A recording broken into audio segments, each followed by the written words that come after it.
Hello, everybody, and welcome to another edition of the KFS pregame show. My name is Andrew Claudio, a.k.a. GMAC, a bittersweet season finale edition of the KFS pregame show. As you, of course, know, the Knicks were eliminated on Sunday at the hands of the Indiana Pacers. And this, of course, is, as you can tell by the description, is an exit interview as we wrap up a full season of pregame pods. And officially transition into the offseason. But before we do that, as you can tell from this week, we're trying to give everybody a chance to say their final piece on this season that, despite what Evan Roberts thinks was a fun and magical season. And you heard from DJ, you heard from John, you heard from Jeremy. I think you kind of heard from me, but this is really where I'm going to give my final thoughts on the season. And as you've heard all year on this pregame pod, I like to go get an expert on the other team and someone that knows the game of basketball better than me potentially, and can give you the best possible perspective from an informed place. And since this is technically about the Knicks, I had to go and get arguably the most informed person when it comes to basketball that I know. And for the first time ever, I believe, joining me on a podcast from Knicks Film School, Mr. Benjy Ritholtz. Benjy, my friend, how are you? I'm doing well, Andrew. A pleasure to be on here with you. I think it is a first, just the two of us. It's exciting. I was trying to think, have we ever, just you and me, been on a pod before? And this is the most unique pregame pod I think I'm ever going to do, because I talk to you every day, both in many a group chat and many a faculty chat, and then just one-on-one as well. And yet we've never... just you and me. I've jumped on with you when you've done a post game before, but this is a different experience, which I think all of us this year experienced something different about the Knicks with the new look that they obviously took on after the trade that happened with Anunoby, and then the culture that's really seemed to set in. I don't want to fully treat you like a guest, but I'm going to try and follow the pregame pod format. And I usually ask, how are the vibes? And that's the place I like to start. And as far as you're concerned, how are the vibes with you? Are you disappointed that the way the season ended? Are you looking back, and are you nostalgic? How are the vibes with Benjy at the moment? My vibes or the fan base's vibes? Let's do yours first, and then you can answer the second one. My personal vibes, man. It's weird. I'm in a weird spot. I was really looking forward to a Celtics series. I guess probably before. I mean, without Jalen Brunson, maybe it wouldn't have been so interesting. So I guess in that sense, but man, it was such a blast in the playoffs. Obviously, there's so much attention on the team, and therefore more engagement on your stuff. People reaching out to me about different things, asking me questions. It was a really, really fun run. And then just getting to do the pods and the post games and whatever else I was doing with the community was it was pretty unique. So I'm definitely sad to have it abruptly end like that without being able to plan for it, because it was a game 7. So it was really on the precipice of going another couple weeks. And here we find ourselves, you can have the Pacers Celtics game on as we speak, watching a different team play in the Eastern Conference Finals. So, man, it's weird. I got an early night last night, and I just took a walk during lunch today. Wasn't watching film during my lunch break. I don't know. So I'm adjusting. I'm adjusting and having a little withdrawal, I have to tell you. I think the toughest part for me on Sunday night, and you just hit on it, was the sudden finality of the season that, as of a week ago was game 5. And I thought going into that night, a new sense of life, if Alec Burks is back and we could get one of these next 2 games, and then Anunoby returns for the conference finals. And I'll take some of the blame. I know some of the YouTube commenters have already assessed blame to me that I ahead too much with Esparahini last week, because he was like, I think you got a shot against the Celtics. And I was like, hey, let's win one more game. And I turned into John all of a sudden. To your point about figuring out what to do with your night on Monday, I got to be honest, I thought the Rangers were playing Monday, so I at least was like, well, at least I could shift to that. And then when the Mets got done at 8:30, I was like, well, how do I do? Should I talk to family members? Right. Like I was like, oh, who's this person? Oh, that's my wife. She lives here. That's great. Oh, wow. This is awesome. No, I know, man. It is very weird. I've obviously had seasons end before as a fan. But like when we're dedicating as much time as we are to this and we're so invested and then it just kind of is gone like that. We got to pivot to a different part of our content and what we provide. But like, it's definitely shocking to the system. Well, you hinted at the fan base. I don't know how different you feel your perspective is from the fan base, but yeah, as someone with a large following and an audience, what have you sensed amongst let's call it the Twitterverse, your audience, the vibes going on there? You know what? I've loved it because I actually feel like all the different segments of Knicks Twitter have kind of come together here and appreciated this team for what it was. And then we're all coming on, like we're all joining forces in defense from all the nonsense that we're now hearing about this Knicks season from the outside. So we're banding together, putting our shields up and yelling at all such idiots who think this season wasn't impressive or memorable or worth adulation, because we all know that it was for a lot of different reasons. And in that sense, I'm actually impressed by the vibe. I think the vibes are okay. I think the vibes are, there's a sense of like, what if? And that sucks. But there's more than that. There's like what amazing foundation we've now built. When's the last time we could really say that we have a foundation to build upon, to improve upon? A real potential contender is being constructed here. And that is, I think, pretty exciting thought for the fan base as a whole. It is. And look, I actually did not join in on the quote tweeting and dragging. And I believe it's called ratioing of Evan Roberts of WFAN yesterday. Shout out to CP, the franchise, who he had Worldwide Wob on his show last night. And he just like played the whole clip. Like, you want to talk about ignore those people? No, we're going to play the whole clip and reward the take. Evan, as much as we go to war over Knicks Nets, and I'm proud to be the guy that takes shots at the Nets, according to your show, Evan. He's obviously a friend of the pod and has been on this pregame pod before. And my only take on for those who missed it, he basically questioned his New York brethren and sisterin. But he didn't realize that losing a series you were up 3-2 could potentially lead to thank yous and appreciation and fond farewells, that you should be angry, you should be upset, and what happened to all of you. And the irony is, I'm like halfway through his book, My Mets Bible, where he goes through 30 years of scoring baseball games and he adds perspective to like, yeah, this loss sucked, but this is where I was in my life and I'm able to look back on it fondly. And that's just, Evan, that's what we're doing. We're taking this experience and looking back on it fondly. You know, I'm like, especially when you add the perspective of how banged up they were by the end of the series. And the Brunson injury was more just the icing on the cake. Like, of course, Jalen Brunson ends the series with a broken hand.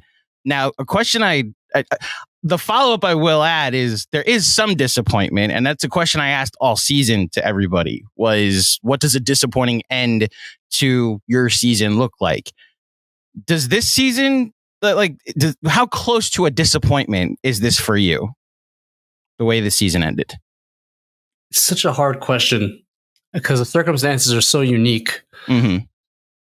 But I think it's, the nuance is, and like, I guess to Evan's point, sort of, but not really. I would say it's fair to have expected the Knicks to win 1 out of 2 games, no matter the circumstances, including one in Madison Square Garden, and found a way to get to the Eastern Conference Finals. At which point it would have been an unabashed success. Nobody could have argued that making the Eastern Conference Finals and playing the Celtics was a tremendous success for this team. The reality now is that they got to the same place they got last year. They got 1 extra game. So when it's looked at kind of, and I think that's a little bit of a reductive way to look at it, but I understand it. Like, I think they're better than the Pacers. And I think despite all the injuries, they could have found a way, and they didn't play very well in the last 2 games. In fact, they played very poorly. And I said it during Game 7. I was disappointed in certain individuals who were healthy and I felt like could have put on a better performance to give the Knicks a better chance, whether that was Precious Achiuwa, whether that was Deuce McBride. Now, again, we're talking about like 9th and 10th guys here on a healthy roster. So how it's like, you go back and forth but those guys, to their credit, have set a baseline of expectations because they've been good for the most part during the season. And when they came up short, it was frustrating.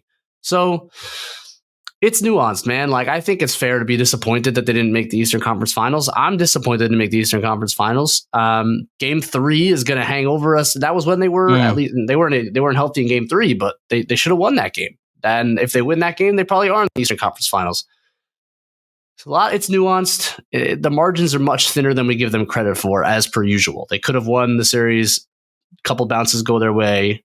They don't win the series. It is disappointing. That doesn't prevent us from looking back at the accomplishments and being proud of them and accepting that it's a great omen for things to come for the franchise. And whether they made the Eastern Conference Finals or not and lost to Boston, I don't think totally should change that assessment. You know what I mean? Yeah, there's two points you made that I want to piggyback on. Is it disappointing, especially Game 3, that in the moment I was wondering, like, we just let them back in the series? The most frustrating part for me, I don't know if you know this, Benji, I'm a big fan of Carmelo Anthony, and the most frustrating part of whenever I talk about Melo is like, yeah, but he won one playoff series as a Knick. And that Indiana series, which I believe, funny talking about another Indiana series, which I think involves some context with what Tyson Chandler became. Apparently he was under the weather that whole series and just got outplayed by Roy Hibbert. What J.R. Smith was coming back from the suspension. You listen to him on his show recently, Melo, he and Mero in 7 p.m. in Brooklyn. He talks about his torn labrum and how he just wasn't the same after that throughout that series against Indiana. And none of that matters. It's just like, yeah, he won one playoff series. And this team, we're talking about what they accomplished, and many a narrative can be formed. And I'm fine having our context and our community. We know what they accomplished. It would just be much easier if I could say, yeah, they made the conference finals. But no, I have to deal with, yeah, they got one further game than they did last year. What did they accomplish? You made the second round. What did you accomplish? And it's that feeling that I think would frustrate me the most. As far as this series and things they could have done differently, in my perspective, it just completely shifted when Anunoby went out. And I don't want to say that I don't want to take anything away from the Pacers. I know I'm Mr. They not like us. Well, without Anunoby, they're kind of like us. And when they're shooting 67%, they're probably better than us. Yeah. And I don't want to fully minimize their accomplishment to just, okay, the Knicks kept losing players and you advanced. In your X's and O's perspective, though, is it that simple, or did you see anything schematically that they were doing that changed the series? Did you see anything from the Knicks perspective they could have done better that cost them the series? Where are you on that? Yeah, you know me, Andrew. I think you always have to learn. And I know that's probably Thibs' perspective too, is there's what to learn even with all the injuries. And I would say, first and foremost, I still don't think they've solved Tyrese Halliburton and that offense. And yes, there were stretches of games of this series where it seemed like the Knicks had him under control. A lot of that, frankly, was Tyrese Halliburton, for stretches of games, being very passive. When he was aggressive, running his pick and rolls, I don't think the Knicks had a good answer throughout the series as a whole. The defensive numbers will tell you that. OG does solve some things for you, but he doesn't solve all of it. And I think it starts with you're starting from a place where Jalen Brunson's your starting point guard. That makes you make difficult decisions that a team like the Pacers really makes you pay for in terms of not being able to switch everything. You add the fact that it's the Knicks are a pretty traditional defensive team. And you felt it even when they almost switched things. It was kind of like those brand new like baseball gloves that they just snap back into place when you try to close them. They're pulled by their instincts that's been drilled into them, which is to play over the top, over the screen, and a drop defense, and they have trouble adjusting out of that. And against the Pacers, you have to be able to make those decisions and make them with confidence and aggression to switch out onto guys. Just be confident with the mismatch, being helping behind. Like, they never really looked comfortable playing outside of their scheme. And again, with full personnel, it could be that they could play a traditional scheme all playoffs and survive because they're that good in terms of personnel defensively. I think they're going to have to find some comfort at some point playing a different way. And I would say that's the biggest learning point coming out of a series where, yeah, you lost all your players. That's the main reason, of course, that they lost the series. They will probably win the series if OG stays healthy. I don't think there's any doubt about that. And yet, had they gotten to a Celtics series where similarly, I think you have to be able to switch actions pretty liberally, I just wonder if that's a learning point that they take into the offseason and maybe drill in is, can we be a little more flexible defensively to stay with offenses that put that much perimeter pressure on you? To me, that is like the biggest schematic question going into next year that I think came out of those playoffs. Well, specifically to this series, Siakam getting going and really from game 3 on seemed to be a thing that started to change the series, which happens to coincide with Anunoby going out for the series, which is why you and I were understanding when he went to Precious at the 4 to start those first 2 games in games 3 and 4. Yet it seemed like things changed in game 5, and then games 6 and 7, he just attacked Josh Hart the entire time. Yeah, and Hart wasn't healthy anymore to be able to deal with it. Right. So what? I guess my question is, like, because Halliburton, they didn't really solve it, and to your point about him being passive, we're so used to like Jalen Brunson getting downhill and getting a shot up, and like he's gonna get a shot up at the rim at all costs, or he's gonna draw a foul. And Tyrese, it's almost like I'm gonna break down the defense and get past my first man. And there's like, it's like a hint of Ben Simmons where it's like, now I'm gonna look away from the rim and find whoever is on the wing or whoever just popped as a result of this drive. Like, it's just it's so different to try and defend that, especially if you just defended Tyrese Maxey for 6 games, who's like, I'm downhill and I'm gone.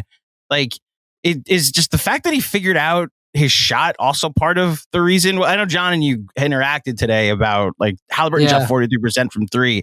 Him regaining that hot shooting, isn't that also just like, oh, he's significantly more of a threat, and that also opened things up for Siakam, right? Yeah, he touched on a lot of things there. I said from the beginning of the series, I thought if Siakam didn't become a pressure point, meaning you'd never had to send help his way, and it was just a one-on-one matchup that you were willing to concede some tough twos. If you made him, you made him. And that was the case when OG Anunoby was out there. Because you're going to have to contend with Halliburton doing his stuff and all the good secondary ball handlers they have and the ridiculous amount of shooting they have across the roster. If Siakam becomes an additional pressure point, I don't think there are too many holes in the defense at that point. And yeah, once OG goes out and Siakam does become that pressure point that you feel like you have to send help, or you have to switch the matchup where now Hartenstein's guarding Siakam, that's not really the way you want to play. I thought that definitely swung things, and OG's absence maybe was felt most prominently in that way. And as to Halliburton, like, yeah, when the step back 3 is going and when he's shooting that way, and you have to be all the way up, both to prevent his step back, and then you have to be pressuring him pretty high up the floor because he has crazy range when he's got it going. That allows him to get into the paint because he's not the quickest, right? But like when you have to press all the way up like that, yeah, he can get by you. And now when he's in the paint, he's brilliant. I mean, he's brilliant as a passer and a ball mover. He sees the pass before you do as a defense. He sees the next pass as you're making the first rotation. He'll break you down over and over and over again. And then he's spraying out to these shooters who were great this year. It's not like this. I mean, game 7 was crazy, but like it's a really, really good shooting team. And if you're going to be put in the blender like that, they are going to make their share of shots. And the Knicks were in the blender in games 6 and 7. So it's like, yeah, if Halliburton was shooting the way he was shooting like second half of the year, you probably don't get under that pressure, but he did. And it could be that that's really who he is, or he's somewhere in between. But he has been a problem for this Knicks defense every time he stepped onto the floor with them. Couple of these playoff games as exceptions when I thought he got passive, or, you know, game 5, Deuce kind of denied him and he kind of let him, which was weird. Game 6, he came out. He was like, I'm not going to let you deny me anymore. And that was that. he's been a problem. And I do think it's going to take some schematic versatility for them to figure him out, or at least to limit him in these matchups. Did you think that he made a point to be more aggressive in 6 and 7? That's really what you saw? Or I guess my thought was that they ran the offense through Siakam first, and then the Knicks dedicated so much attention there that it allowed Haliburton to get going. You thought it was twofold? Yeah, I could point to a specific play. It was in the first quarter of Game 6 where Knicks made a shot, and in Game 5, Deuce would be on Haliburton and disallow him from catching the ball, so someone else had to bring it up. And that led to a lot of Nembhard playmaking, which the Knicks were okay to live with. One of the first plays after a Knicks bucket in Game 6, immediately when the ball goes in, Turner sets a screen for Haliburton in the backcourt, and he just dashes up the floor. Now Deuce is behind off the screen, and Haliburton gets into the paint and makes a play. So it was kind of a team-wide effort to say, this is our point guard. He needs to be the one to get the ball because he gets into our stuff quickly, and he's so good at setting the table for us. I think they said enough is enough with this deny garbage. And then Tyrese was just more aggressive going to get the ball. So, yeah, I think he actually made a pretty active decision to counter the deny and say, I'm going to be the one to make our decisions on offense.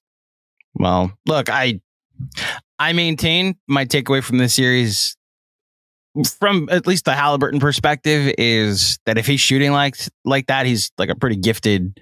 I mean, it's if he's shooting like that against the Celtics, I give him a puncher's chance, to be honest, because that offense is just that good. Shout out to Seth Partnow, who I thought had the tweet of the series when he said that when they're up 10, Tyrese Haliburton suddenly regains his ability to speak. So front running aside, I respect his ability as a basketball player. We'll see what happens going forward.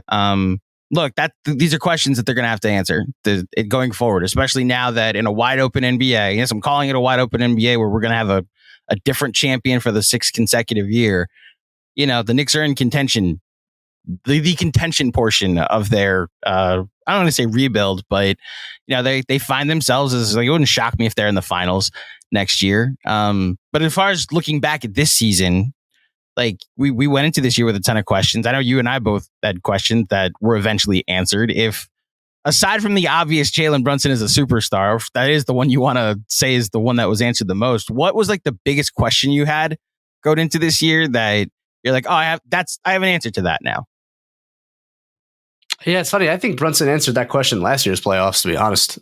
And maybe we learned it like to a exponential degree now. Like, he's even greater than maybe we thought then. But he answered that question like he's a true playoff scorer. You don't really worry about him when he's healthy in terms of getting points on the board. The biggest question that was answered other than that, man, I would say the idea, it's not just how great Jalen Brunson is, but the idea that your offense can function at a very high level if you surround Brunson with shooting and a able big, a ball able big who can make plays out of the short roll if he's trapped. Like, the idea that, yes, I mean, we'll talk about questions in a second, but like what Julius Randle can provide, what he doesn't provide is really obviously going to be a big question going into next year, and how much he adds as opposed to what he takes off the table and how that's going to look. But I do think you answered the question, including in the playoffs, by the way, that Jalen Brunson plus shooting plus Isaiah Hartenstein type center is a very potent offense, even in high stress situations. And I think that is an important lesson to learn for a front office that's operating going forward with the Julius question that we just discussed. It's why the Randle conversation, I just hope we can have it without the immediate, we don't need Randle, the Knicks don't need Randle. Randle stinks. He's a bad playoff performer. The nuance in the context that's appreciated, or at least requested, is what I would appreciate. Hi, busy. But I do throw a bone to people that look at what the Knicks became when Randle was out, and they're like, oh, this allows them to run things through Hartenstein. Look at what DiVincenzo became. Brunson became an MVP candidate. Josh Hart was averaging triple doubles at a certain point. I just think you add in, and look, you tell me, am I overrating what that January version of this team was? Like, that was a team I thought could compete with the Celtics. He looked different. They looked different. it looks like a different tier that they went to. Obviously, I went through all these games with John and Jeremy yesterday. And once we got to January, I was like, my God, there's like 11, 12 games I'm ready to pick from for moments of the year that I felt the strongest about this team. Totally. It's always that stretch. You can't fake those numbers. There's some context in terms of the schedule for sure that it has to be mentioned. Now, they did have some great wins. Obviously, Philadelphia, they blew out. Denver, they blew out, but Denver was, as we know, like finishing up a long road trip out east. Minnesota was the first game coming out. I mean, weird circumstance, but yeah, it was a great win. I agree with you that as a ceiling, Julius Randle raises it. Like Julius Randle, when he's playing like that and allows Jalen Brunson to actually take some efficient shots and allows Jalen Brunson to rest a little bit. And you think about like what he does on the defensive end now. Obviously, we have our issues with Julius at times on defense, but like let's say in this Indiana matchup, for example, Julius guards Siakam, which you can live with, probably. Although he did get lit up once at the garden by Siakam, but theoretically you can live with him. Guarding Siakam one-on-one, not sending too much help. He's gifted physically. He's strong. Now OG can guard Tyrese Halliburton. Right? You almost can release OG because he doesn't have to guard bigger fours anymore because you have Randle, and now OG can just guard him any matchup you want. That is an exciting thought as well. So there are questions with Julius Randle. We know what they are. We talked about them ad nauseum.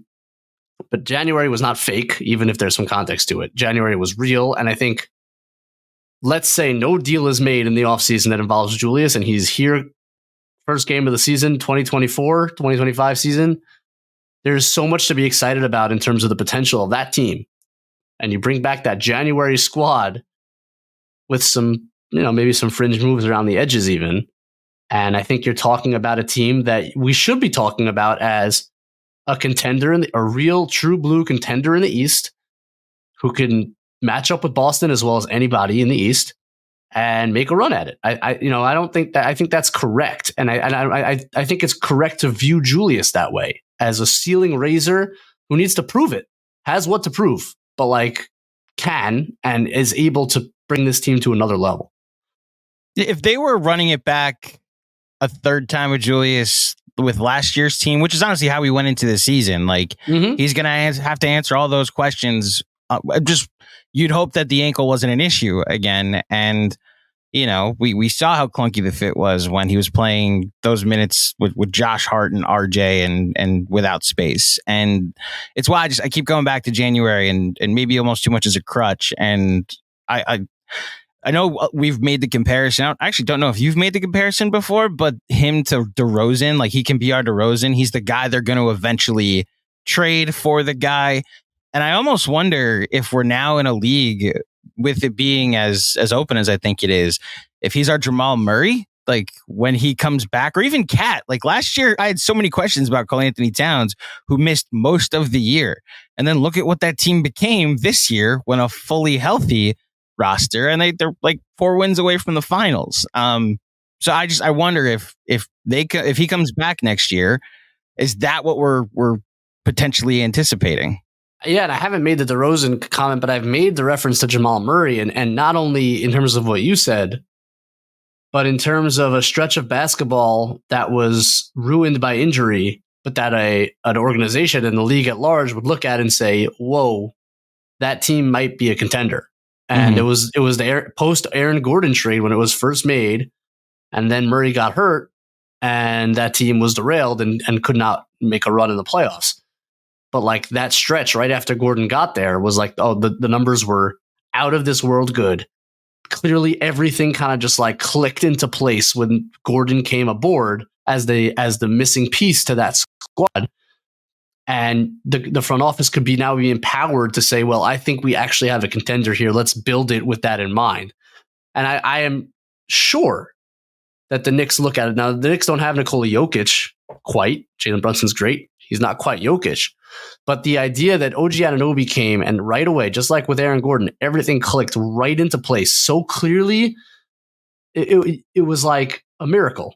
the way everything clicked. And all of a sudden, everyone was in the perfect role, and the numbers were hard to even conceptualize how good they were. And so I think the front office looks at that and says, okay, as you're looking at it, Andrew, it's like, okay, we just saw a team go off on a month run that basically proves the concept that this is we went the right way here. This is a nucleus that can contend at the highest level. And now we have to build with that in mind. I don't think they could have said that without January. I think January was proof of concept in a way that I think absolutely informs the team going forward. So, yeah, I think everyone's looking at that month as kind of a turning point for the franchise. And I think the Anunoby of it all is what gives me the confidence, which is why, like if I'm providing context to any of my Julius defenses, it's like, yeah, but like Anunoby's difference maker here. Like, even as many accolades and praises we want to give Brunson for this season, they were largely a 500 team when Anunoby wasn't on the court this season. And then you add the playoffs, like they lost four out of 5 games when he didn't play more than 6 minutes, So I it's why I think the negotiations this offseason, as much as people want to think they're interesting, I think they're more just what's the word I'm thinking of? They're like, we know they're going to re-sign him. Like, ceremonial. They're not even that interesting to me. Like, it's just he's going to go, I want much. this, and they're going to be like, oh, okay. I know Jeremy believes he's going to opt in, and like, to those that don't think he will, this may be the most nihilistic I am when it comes to the NBA and like thinking that these things happen behind closed doors and it's not just like what we see is what we get. I imagine that OG's agent will be able to talk to the head of the Knicks, who may or may not have a relationship and may have had conversations in the past, and will be like, hey, you do us a favor, we'll figure out a way to take care of you, maybe under a table or of sorts. Point being, he's the piece that matters. So as much as I want to defend Julius, like it's really Anunoby is the piece that matters, and I saw that at points throughout the playoffs too. Yeah, he's the key to everything. He single-handedly changed the team from like a really good team to a potentially great one. Yeah, and he bridges so many gaps for them. That's what makes him so special and unique. Is that he's so versatile. He can guard basically anybody. He allows you to play any lineup you really want. Like, there are very few guys like that in the league, and people are going to gawk at the number that he gets. But someone else, if the Knicks didn't pay him, someone else will, because any team would become much better if OG Anunoby, and it doesn't even matter to the team. It literally doesn't matter, because he'll fill in wherever you need him to fill in. He could be a 4, a 3, a 5, whatever you want. So, yeah, he's the key to it all. But I think it also, what he does and his versatility allows for, is for Randle to kind of focus on what he can provide and focus less on his weak points. And I think in a certain way it can unlock Randle too. The way OG unlocks the rest of the team, he can also unlock Randle. I think we saw that in January. Formality was the word I was thinking of, by the way, that I couldn't come up with. It's a formality at my perspective. Hartenstein's a little more interesting, because as much as I want to pound the CAA drum about how I'll believe a CAA client leaves the Knicks when a CAA client leaves the Knicks, there is some life-changing money that could be offered to him, and you never know what somebody's going to do when presented with life-changing money. I'm taking it at Ian Bagley's word, and a lot of people's word, that he'll be back. Any questions you have for like going into the offseason that, like, I mean, we talked about specifically like the different coverages and having to be able to shift identities throughout a playoff series. Like, what's your biggest thought going into the offseason, Benjy? I think for me, the biggest question and like the kind of the need is to find someone to run a second unit to some extent.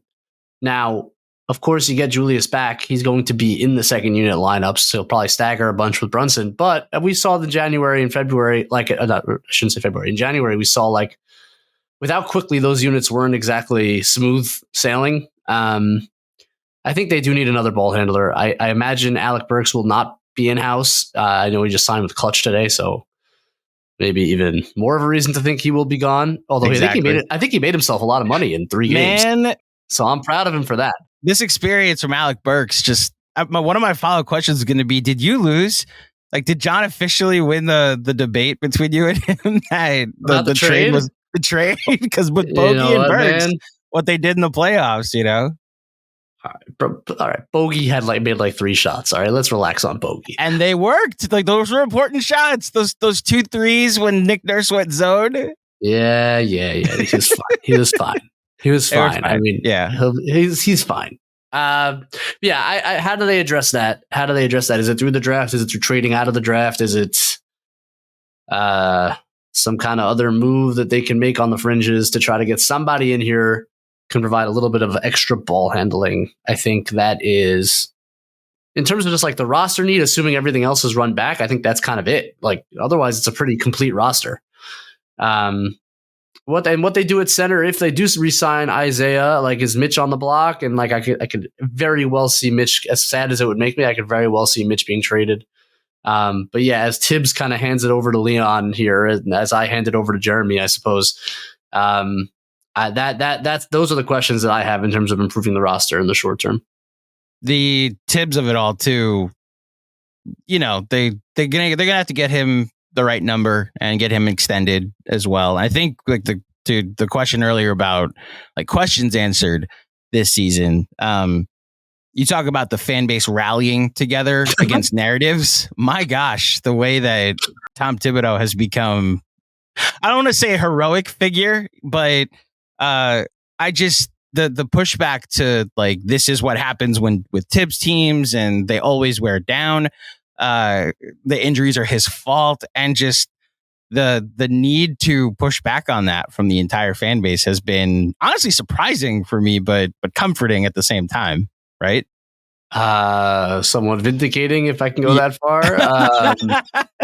People all of a sudden, yeah. Listen, John, is that you? Listen, man.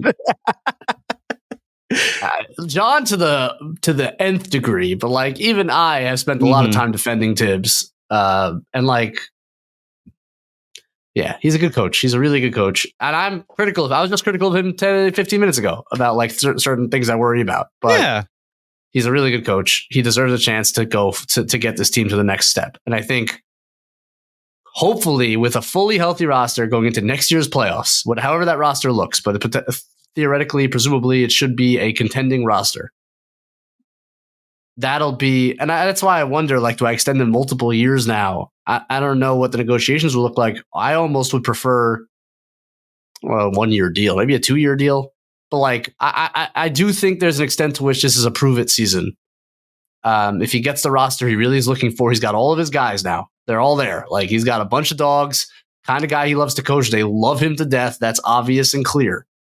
But I do want to see him kind of go head to head with the best coaches against the best teams in the league with a fully healthy roster to deploy. Can he show the flexibility? Can he show the adjustments? I mean, he made a lot of strides this playoffs, I thought, and he made a lot of great moves throughout the playoffs. But we'll see. I think that's fair to wonder and expect from him next year. So I wouldn't give him a crazy 4-year deal here. If I can make it a 2-year extension, I think that's probably ideal.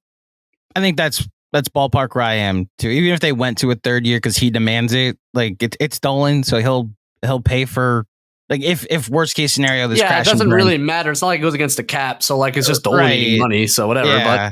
And Dolan's the same guy that was paying 4 coaches at once. This is not a thing I'm afraid of as far as checkbooks are concerned. Right. To your point about I can hear the pushback from the ignorant people out there, we'll call them, that with Thibs, you're never going to go into a playoffs with a fully healthy roster because of the way he plays his guys. Look, the very easy defense of this is what Thibs teams do. They usually there's a history here. He's been eliminated by LeBron James 3 times, and the other time he worked miracles to turn Joakim Noah into an MVP candidate, and then Jimmy Butler. They made the playoffs once, and that seemed to more Thibs, the president of basketball operation, being an issue. And then you could argue this was this year was the most you should have won that series and didn't. That happened. And I would argue God is more at fault here than Thibs. No disrespect, obviously, to you and my dad, but I would argue the mounting injuries. We could point to specific incidents. We had a sports doctor on here that said the Anunoby injury wasn't an overuse injury. It was a specific incident that caused the hamstring strain. Right, so right. Yeah. Look, again, I think there is some degree of nuance, and I appreciate everyone coming to his defense on this. And I do think that, we're never going to have full visibility into why guys get hurt or what happens. That's ridiculous to expect us to. And it's too easily formed as a narrative. Do I think he leaves guys in too long sometimes? Yes, I do. Do I think that there are times in the regular season where taking your foot off the pedal just a smidge, especially, look, again, we'll see how things shake out. But if this roster is as good as we expect and they get off to a great start, this year they were kind of clawing and scratching for every game and seed.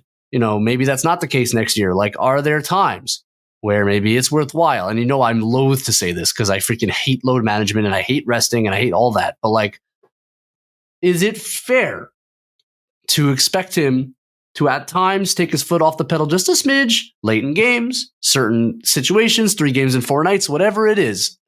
Like, I don't think that's unfair, right? So to me, there's a balance. Like, can he be blamed for all the injuries this year? Absolutely not. Is there something to his teams getting worn down late in the season? I'm not willing to say yes or no. There is evidence to suggest yes. So I don't think it's an unfair question, I guess is what I'm getting at. I'm not sure what the answer is, but maybe he can prove it the other way if he plays his cards right, I guess.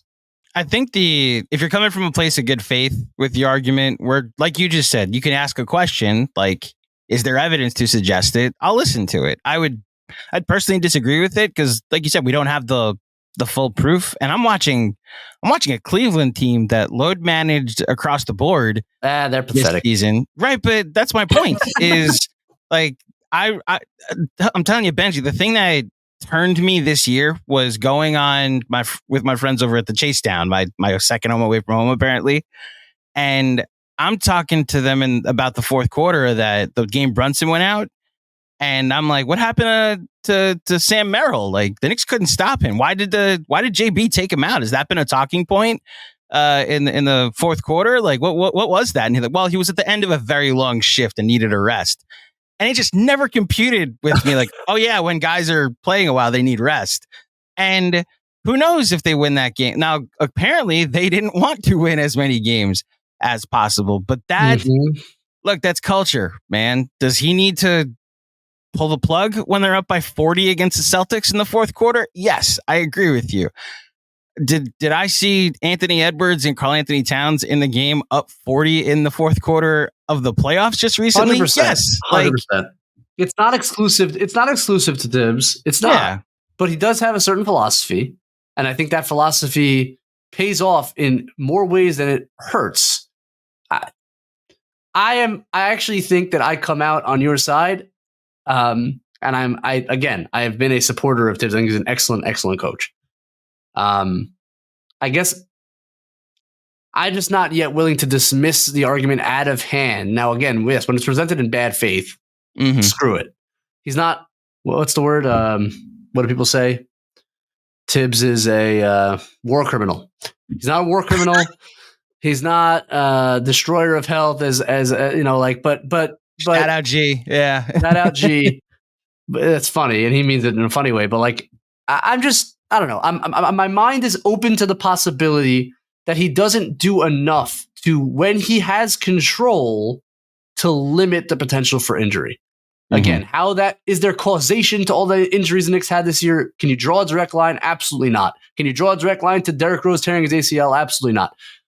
All of the evidence taken into account over a 15-year career, my mind is open to the possibility that he is not quite attentive enough when he has potential control to limit injuries. Maybe he doesn't do that enough. That's all I am suggesting, while generally being a fan of the coach. Well said, Benjy. I think I I think I come out on that side too, that there's always the possibility for a nuanced other side or other perspective. I've been on playbacks with you before where it's like, we're up by 30. Why is Jalen Brunson still in the game? That's right. That's right. We're both in the same boat. And there. Josh Hart says, yeah, he's had a lot of trauma, man. He's had a lot of trauma. Like they joke about it, but like that's what look. You don't always have control. Like in terms of like you play your best players because they're your best players and they're going to win games more often than not. There are times where you do have control. And I think those are the times he maybe just needs to utilize it better, I guess is right. This is where, and I think going forward, this is my biggest question / answer. The lockstep that my organization and my head coach clearly have. Like we saw Thibs honor minute limits the majority of the second half of the season. Jalen Brunson, okay, regardless of how much I need you in the second unit, I'm going to play Alec Burks these minutes because you can only play 35. Isaiah Hartenstein, like we knew the shift exactly, and we would see him play like 6 first half minutes because I knew he was going to have to play more in the second. And, you know, them being in lockstep that he's able to listen to medical has me confident that if medical's like, okay, you have to limit these guys to this during the regular season, then he will limit those said guys. It's like, if you don't say that to him, okay, so I can play Josh Hart and Deuce McBride 100 minutes then, right? Like they're okay to play all 48. That then becomes the push and pull of it all. But yeah, and look, if presumably the Knicks will have depth, and like first half of the year when they had depth, it's not like anyone was logging crazy minutes. Like it was the opposite. Everybody was mad about how little people were playing. He if he has the depth, he's shown through it. I mean, since he came aboard, he's had a really good bench until they made the Anunoby deal, and the bench fell apart immediately, and that's what led to all of this. So again, being fair, like I don't think it's not that Thibs is unwilling to utilize his depth. Again, it's just like those small pockets where he has like more control of the situation. That's it. That's really it. I dig it. I think I agree with it too. Now, Benjy, the last question I usually ask everybody is their Mount Rushmore of rivals. And I've never really asked you about what teams you hate the most, what teams you grew up hating the most as a Knicks fan, if they coincide with me. I know we're close in age, but I don't know if you hate the Miami Heat as much as I do. I don't know, like the good person you are. Like, I don't know if you hate anybody. If you're just like, oh, they're the opponent. I don't like them, but I would never hate them. But like, I have no idea. You're also like the most competitive person I know. Man. So you might actually hate all of them. So what is the 4 teams you look for? Now, real quick, adding that there's now 2 playoff teams the Knicks just played where the animosity levels rose to a climax at a certain point. You know, adding that in, what is your updated Mount Rushmore of rivals going into next season? The 4 teams you look forward to playing the most next year. Number 1 is like Indiana's number 1 by decades, by floors of the building. They're on the penthouse, man. Like I have a lot of respect for their offense, a lot, and I've talked about now at length about how I am nervous about how the Knicks fail to guard their very advanced offense. Tyrese Haliburton, amazing player, like absolute wannabe nonsense villain. Now he's not a wannabe superstar or whatever, wannabe all-star. He's a real all-star. So while he was wrong, is he a wannabe villain? Yes. Yeah. Yes. Like he's not even like, and I guess it's funny because I think it's so obvious that he's a wannabe villain that he now becomes a villain because everyone's like, dude, you're so corny. But the way he acted throughout the series was like pretty inexcusable, frankly. Like the too small to Deuce McBride, maybe out of anything, annoyed me most because like, dude, you're like 6'6", Jalen Brunson's 6'1", and you ran away from that switch so fast. Like you not one time, and they probably screened for you 150 times throughout the series. Not one time did you think, oh, maybe I should take this matchup of this little short guy. No, you ran away like a wuss every single time. And you're going too small to Deuce McBride, you loser. Like, I have no respect for that. None. If I was coaching and my player did that, I would sit him down. Like, what the hell is that? That's garbage. So, I look forward to that matchup next year. And I hope they get steamrolled. What's the score in that game right now, by the way? I hope they're getting steamrolled. I hope they're getting absolutely steamrolled out of this. It is. We're recording. It's 9:07 Eastern, so it's probably like the first quarter. You're probably gonna beat me to it. I'm not It looking. is. I'll look. It is. Oh, dang it! It's 59-59 in the second quarter. God damn it! They score a lot of points. Freaking losers. They not like us because they're unfortunately playing right now. So. They score so many points. Yeah, they are number one by a long shot. I would guess I'd still put Philly 2 because, the fan base got on my nerves. Both fan bases got on my nerves because every time they lose, it's exclusively the refs' fault. But when they win, the refs are no issue. That's an interesting life philosophy to which I do not subscribe. And if anybody in my life subscribed to that philosophy, I would disown them and never speak to them again. So that, like the general Philly, like referee sentiment really pissed me off, especially when you employ perhaps the greatest flopper in NBA history in Joel Embiid. Again, tremendous respect for the player, the talent, no respect for the flopping, and no respect for a fan base that complains about referees when you have that guy as your best player. Kyle Lowry also is just a professional piss off. Perhaps the most irritating person to root against in the entire NBA.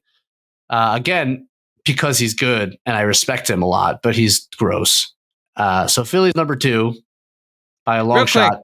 Kyle Lowry. Remember the away from the play foul when the Knicks were up 7 or 8 late in the fourth quarter of Game 6, where the Knicks got called for an away from the play foul on an inbounds. And it was solely because on a pick, Lowry just fell down.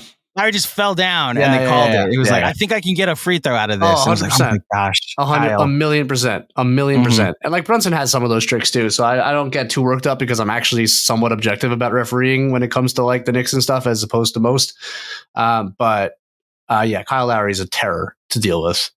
And that's obviously, and look, I was born in 92. I don't really remember the 90s rivalries. So I haven't had anyone to root against because we've always stunk. Like the brief Carmelo years, I don't think they developed any real rivalries with anybody. I guess I'd put Miami 3 based on that conference finals, based on Jimmy Butler being a bit of a punk at times, based on Bam Adebayo.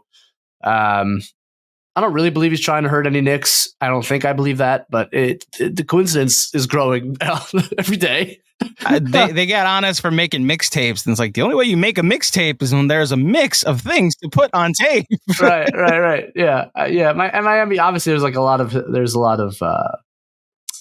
historical animosity between the fan bases. So I would put them 3 and 4. I have to pick 4, right? Yep, that's Mount Rushmore. Who do I really have no respect for? I have no respect for Cleveland, but they're not a rival because we just destroy them. Yeah. Give me Brooklyn. I don't respect enough to be a rival. You know what, man? Orlando had their way with us at times this season, and I could see that. And that's not there yet, but I could see that because there's a bit of a mirror image situation. The teams both slog it out, really physical, great rebounding teams. I could, if the Magic continue on their upward trajectory and they make the right moves this offseason, I think they can be really, really good next year. That's a team. It's not that it's a rivalry, but I look forward to those matchups next year to see how the Knicks respond to generally getting. I think the Magic generally have their way with us this year, so to see how the Knicks respond to that, and generally that could be a high stakes matchup going forward. So there's your 4th. I don't really have one, but that's the best I can do. So we have the same top 3. And the most amazing part about this playoffs, as far as the rivals conversation is concerned, is all year I talked about how much I hated the Heat and how every division opponent that the Knicks have, I have some animosity for or some sense of like forward looking that goes on between Boston and the Nets, and because of the New York Boston of it all and the New York of it all. Oh my God! I would say the Celtics. I forgot about the Celtics. Well, so I have a prediction, Benjy, and this is my prediction for 24-25. The Celtics will become a rival that we officially gain that animosity for, because I had nothing for Philly coming into the playoffs. It was like I the Knicks have played you once in like my lifetime in the playoffs. We have to earn that rivalry. That's on us. Like the Knicks have to earn that rivalry and play at a level at which the Celtics have to respect them as a true rival. You know, they the last game of the season, the Knicks demolished them, but early, you know, they'll have matchups early in the season, I'm sure. And like, do the Knicks match up? But yeah, it's definitely Boston. Obviously, like also the Red Sox part of it for me is very near and dear to my heart. So the same people root for both. My in-laws are from Boston. My wife is from Boston. They're not really sports fans, but they try to push it on me like that. They pretend they're sports fans just to bother me. So it can't get me worked up a little bit. Patriots fans too? Nah, they're not. They're not even sports fans. Football? Okay. They're not sports fans. They just pretend to be to bother me. But like just generally, I'm in Boston a bunch, and their fans are the same. They're, you know, the Red Sox fans are the Celtics fans, and I don't like Red Sox fans, so I don't like the Celtics fans. I asked this to Fred the other day. Are you still, is the Red Sox still your one over there, or have you graduated to the Astros? Oh, it would take 10 years of the Astros beating line. It's already been about 4 or 5, but I was going to say you're halfway there. It would have to be 10. No, the Red Sox is different, man. That's my sports heartbreak. There's something very, very, very deep about Red Sox Yankees that I don't have with anyone with the Knicks, even though I'm arguably a bigger Knicks fan than I'm a Yankee fan. But like Yankees Red Sox is different breed of rivalry. Yeah. I hear it, and it's why my prediction for next year is there will be a Knicks Celtics series, and we will leave that playoffs being like Boston is now our new number one. Because I leave this playoffs really not with Indiana as my new number one, with Philly now as my that became blood by the end of it, which is why like the Game 6 final buzzer wasn't just relief. It was like you've seen the movie A League of Their Own, right? About the Women's Baseball League, right? So the most iconic line from that movie is "There's no crying in baseball," right? Yeah. My favorite line from that movie is when Gina Davis's character is about to quit because her husband came home from war, and Tom Hanks is going to her like, "You're really going to quit?" And she's like, "It just became too hard." And he's like, if it wasn't hard, everyone would do it. The hard is what makes it great. And when you get through a hard playoff series, accomplishing it and seeing the end of it with your team on top of it, the hard is what makes it great. Shout out to Foreplay. I do. I heard it as I was saying it. I could hear people doing it as I was doing it too, Benjy. Sorry. You just got teed up on the pod. I did just get teed up on the pod, apparently. Point being, that was a hard-fought playoff series. And I think the Knicks are headed for...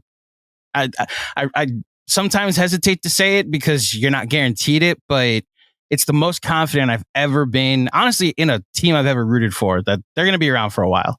This is a culture that's been built. The league's wide open. There's sustainability. There's no one that's like toward the end of their prime that I'm going to have to see the end of this. This feels like the beginning of something that we're going to see for a long time. And, you know, some more rivalries will potentially be able to get built. And that's really my final thoughts on this season. That as much as the way it ended can be looked at as a disappointment, I really do think they're going to get a ton more cracks, at bites at the apple, cracks at this, like swings at this, whatever analogy you want to use. I think they're going to be back, and I'm excited for it.